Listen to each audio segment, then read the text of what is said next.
If you're in the mental health field and you want to make more income without adding more clients or more stress, you need to hear and listen to these side income streams that you can implement if you're working your 9 to 5 or if you're running a business.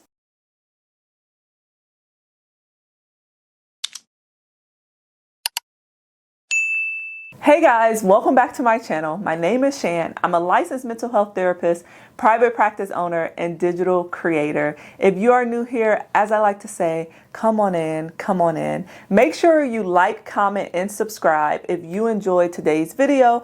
I make videos every single week for my mental health professionals, for my therapists. I make videos on growing your business, expanding your career, making more money. We have it all over here. So we talk a lot, or we hear a lot about side income, side hustles, etc. We see side incomes or side hustles, not necessarily for our field. We see it for other things. But the thing is, we can take those things and we can transition them into our field. And that's exactly what I'm going to talk about or show you in today's video. And the reason why side income matters, because we know that this field can get a little exhausting and we don't want to add more clients. When you're in the service-based industry, there's only so much you can do, right? There's only so many clients we can see in a day. We hit a cap. So why not create some type of income that you can have on the side that brings you passive revenue,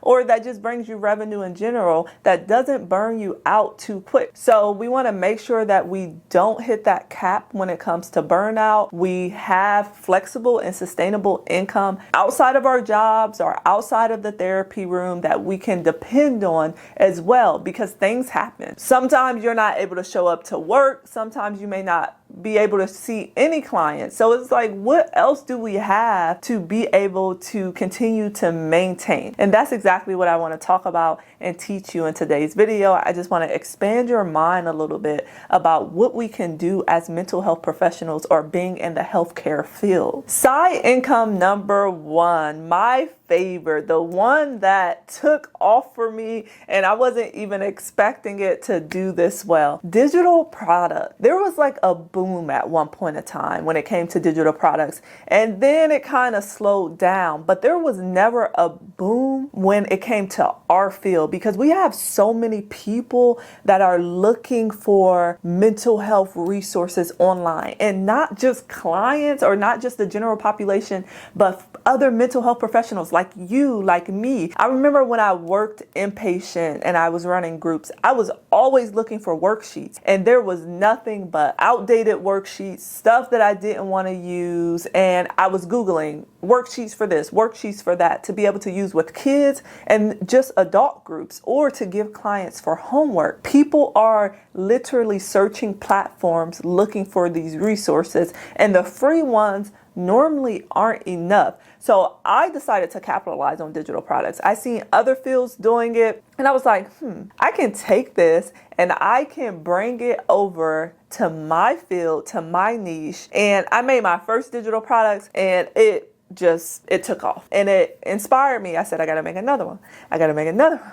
I got to make another one. And by the time I looked up, I had several digital products, and I'm not going to gatekeep. The platform I started with was Etsy. I know we all looking on Etsy for little things here and there, and people are looking on Etsy for digital products. So Etsy brings you the traffic, right? They take their portion. That's why you cannot stop with Etsy. I did not stop with Etsy. I eventually made my own website. I created my own lead magnets to be able to collect emails, collect phone numbers, and resell to people. No, you can't take it off of Etsy. You have to create a lead magnet inside of your digital product, something that's free, for people to give you your email or their email and their phone number, and you collect that information and you begin to nurture these people. Now you have this pool of either mental health professionals or the general population that you can keep and you can sell to, if that makes sense. So yes, digital products is my favorite. The first step I want to give you is I want you to figure out what you love. So say you're are a therapist that focuses on Christianity or religion, start with your specific niche. Don't try to go too broad. You can expand over time, but use Canva, use Fiverr if you don't want to make them yourself. See what it would look like to outsource. You're the mental health professional, so you need to create the meat and potatoes of the digital products because you're the only one that's going to know like, oh, this is accurate. You don't have to put that information inside of Canva.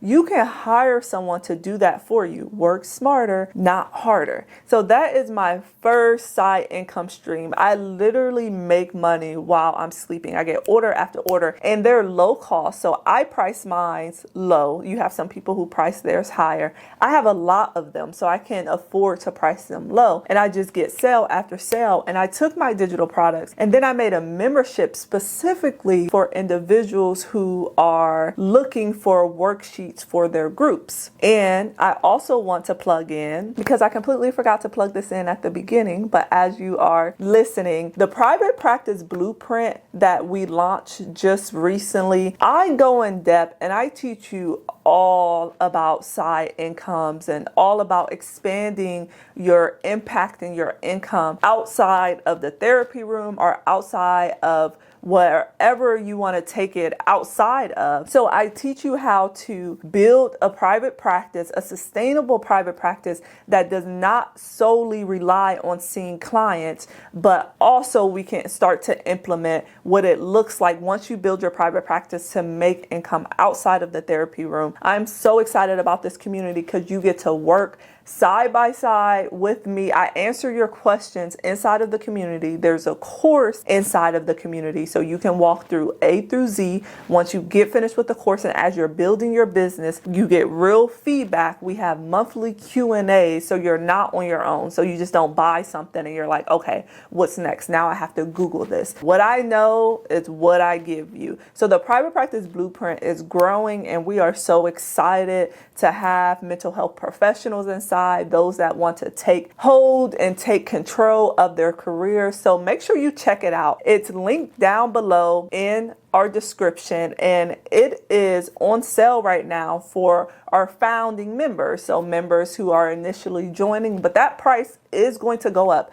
So make sure you check out the private practice blueprint below. I cannot wait to support you, but let's get back into these side income streams. The next one I want you to start thinking about or looking into is workshops and webinars. And workshops and webinars, you don't have to offer them to other mental health professionals. You can offer them to the general population. I know a lot of people who do workshops that focuses on things such as getting through the holidays or seasonal depression or somatic workshops where it's for the general population. They'll have it virtually, they'll have it in person. And it's like these people are showing up for groups, right? But insurance is normally not involved. They pay out of pocket. You don't charge an extreme amount because you have a lot of people or however many people you want to have. Or if that's groups like grieving moms, hosting these things once a week or bi-weekly, that's additional income streams. Or if you want to host a webinar that feeds people into some type of membership or feeds people into something such as a community where they can get one-to-one support that they may be able to pay you recurring for your support. But you want to tread lightly, right? If you're hosting therapy workshops, then you need to have your consents. You need to have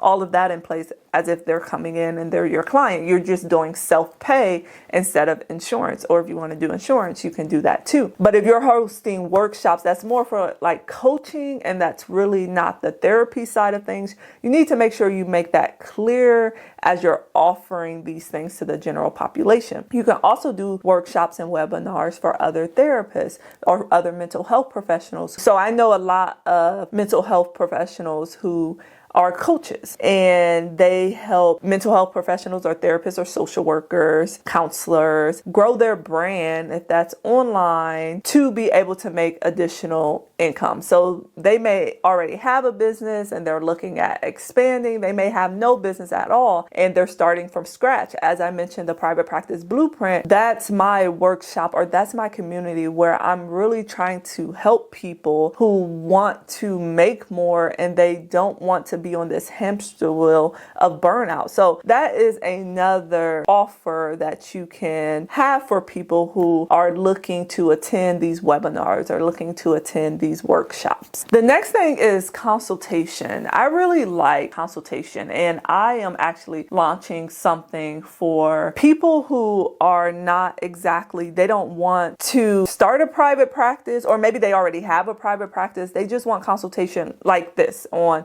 okay, I want to do digital products, but I really need to sit down with you, Shan, and we need to draw out a roadmap. You can offer this if it's an hour consultation and they pay you a fee for that consultation. Or if you're someone who has a huge group practice, right, and you want to offer your services to solo providers that want to expand into a group practice. So going into these businesses or matching with these specific clinicians and offering consultation services, people will pay you for your knowledge and what you know. And what I've learned is you can say all day you're going to do it for free, but normally we don't follow up when it's free and we don't really execute when it's free. So people are sometimes like, no, I want to pay you. And I've paid mentors because I want your time and I want your feedback and I want you to take this serious. So thinking of what type of consultation services you can add on to your private practice or you can have on the side of your 9-to-5.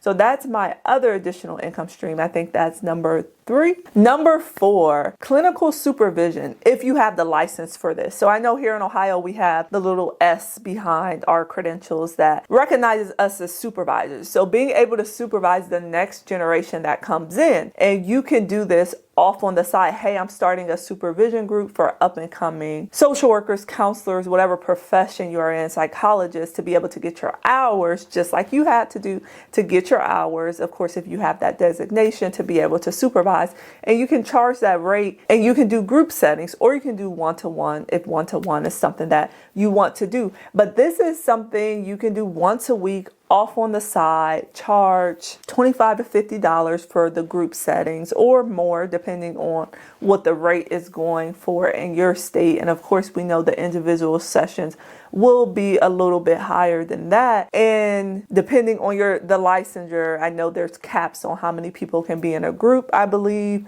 but that's a quick and easy side income stream that you have the credentials to do and to execute. Number 5, I already touched on this a little bit, but this would just be courses and digital trainings. So if you're knowledgeable in a specific area and you can provide that training, right? For example, me, if I'm knowledgeable in digital products, I wanted to create a course about digital products, or if I'm knowledgeable in starting a private practice and I wanted to create a course about starting a private practice, I can take that and I can market it to my audience and use those lead magnets that I talked about in the beginning, use those emails and things that you've collected to be able to nurture and push out to your audience.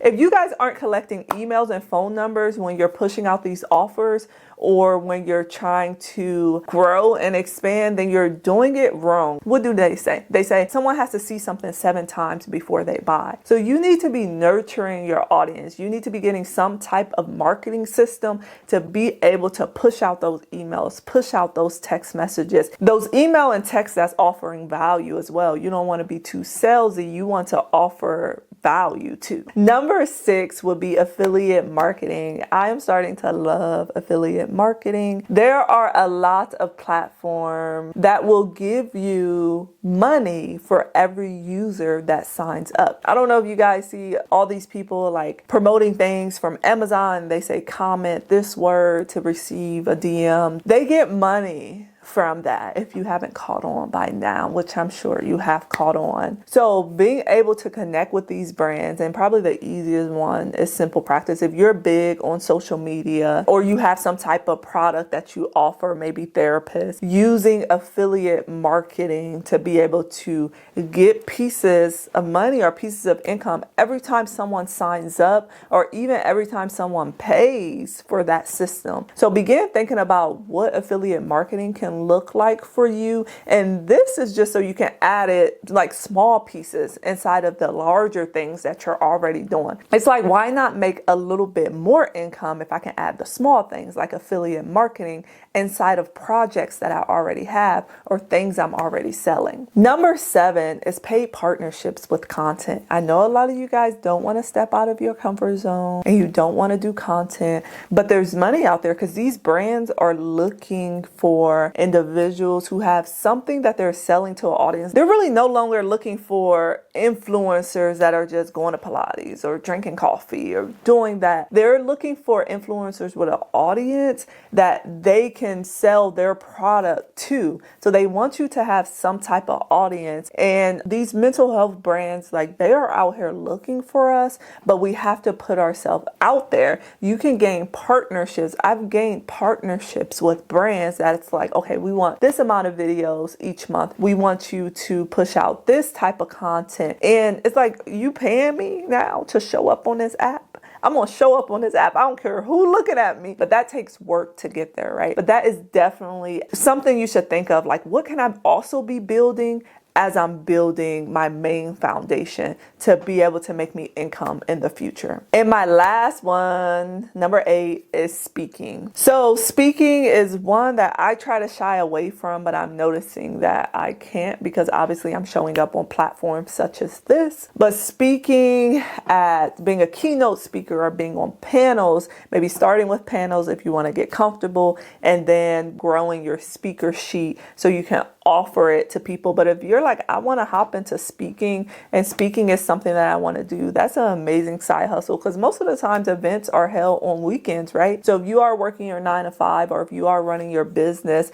this can be something that you do and actually enjoy, and you knock it out on the weekend and you get paid $800 for that speaking event. And it's like, bam, there you go. That's your spending money, your extra money for vacation. That's your extra investment money, right? So think about also what speaking may look like. Start with one side hustle, choose something aligned with what you already do, and grow that, expand. The other side things will start to come in, they'll start to flow in, and they'll start just to match up. So pick one thing, especially as we enter into the new year, and figure out what you want to capitalize on and take off with it. Again, I created the private practice blueprint so you can learn more about this and see how you can build a sustainable practice. You can build these sustainable side hustles, and you can make money while you're sleeping. You can make money while you're working. You can make money while you're with clients, and you don't have to spend all of your time and energy